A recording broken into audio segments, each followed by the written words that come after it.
mencionar que sostendré el proyecto. Es clara que hay una mayoría ya en contra del proyecto y consecuentemente así lo asumo, pero quiero puntualizar por qué voy a sostener el proyecto, inclusive incorporando algunos argumentos que obviamente serán en mi voto, de lo que aquí se ha discutido. Primero quiero coincido totalmente en lo que mencionó el ministro Cosío respecto a la variedad de posiciones que se han generado en la discusión y que evidentemente muchas de las posiciones responden con toda lógica a lo que se sostuvo en la discusión del día de ayer respecto del considerando quinto. Simplemente quiero hacer precisiones desde mi punto de vista de por qué considero que son situaciones diferentes. Coincidiendo en que la Constitución habla de internamiento, la Constitución prevé esta figura. Y la discusión versó, entre algunos de nosotros, en si esa digamos, aceptación del constituyente de que existe el internamiento se desdoblaba en dos. Digamos, el internamiento preventivo o provisional, que como su nombre lo dice, también es una medida cautelar necesariamente. Y aquí quiero, entre paréntesis, señalar que el procedimiento para los menores de edad, adolescentes, es muy diferente al procedimiento que se sigue para los adultos. Y consecuentemente creo, y por eso lo citamos en el proyecto y yo lo mantendría, un criterio que es aplicable desde mi punto de vista. Pero al final del día eso fue la discusión, pero el internamiento estaba previsto. Y segundo, me parece que el internamiento de carácter preventivo está ampliamente regulado en la ley, siguiendo los parámetros internacionales para este efecto, y consecuentemente limita la capacidad discrecional que hay en esto que se llama, y no quiero volverme a equivocar, resguardo domiciliario, que le deja al juez plena libertad.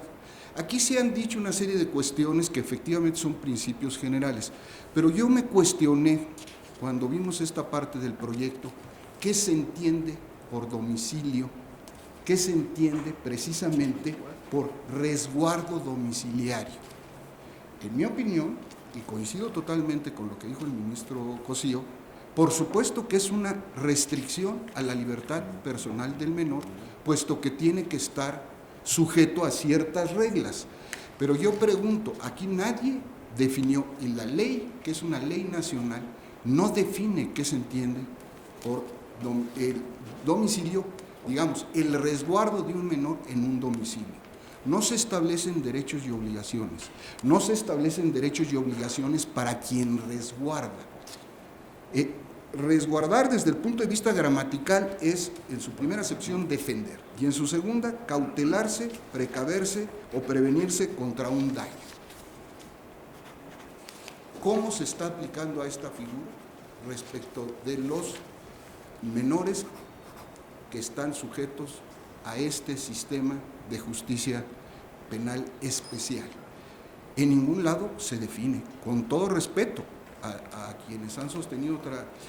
Yo entiendo y respeto, como siempre lo he hecho, que consideren que se puede aplicar analógicamente una serie de cuestiones. Eso lo va a definir el juez en cada caso concreto, bajo ninguna regla específica de carácter legal. Consecuentemente, esto justifica para mí el hacer que en el proyecto se diga que un problema de carácter constitucional, dado que es una restricción a la libertad de los menores, el que precisamente no se hayan establecido ninguna regla para ello. ¿Qué van a hacer los padres? ¿Qué derechos tienen para hacer cumplir este resguardo domiciliario?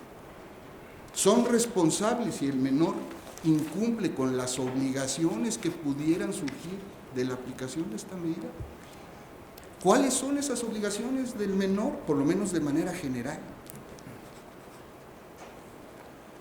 Consecuentemente, si lo pensamos, es una figura que por supuesto, y reconozco y es muy plausible quienes han dicho que puede ser en beneficio del menor. Pero esto ni está definido, ni está regulado, ni señala cómo el menor inclusive se pudiera proteger. Todos consideramos que, por supuesto, habrá recursos legales, pero no está establecido en la ley nada de esto. Y es una ley nacional.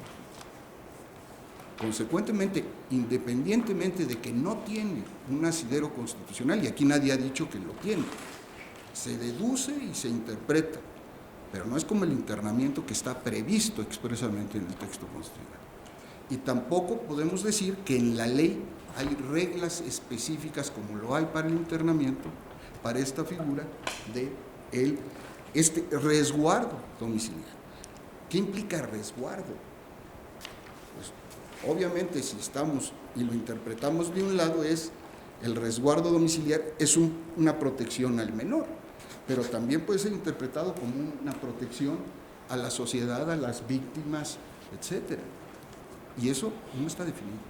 Consecuentemente, por estas razones, presidente, y perdón que me haya extendido un poquito, pues fueron muy pocos minutos, voy a sostener el proyecto convencido, ¿verdad?, de que, por supuesto, respetando la posición de quienes están en la lógica de que es inconstitucional, precisamente porque no está previsto expresamente en la Constitución, yo sigo pensando que además de ello existe un problema de un vacío legislativo que además las convenciones internacionales y demás señalan como una obligación.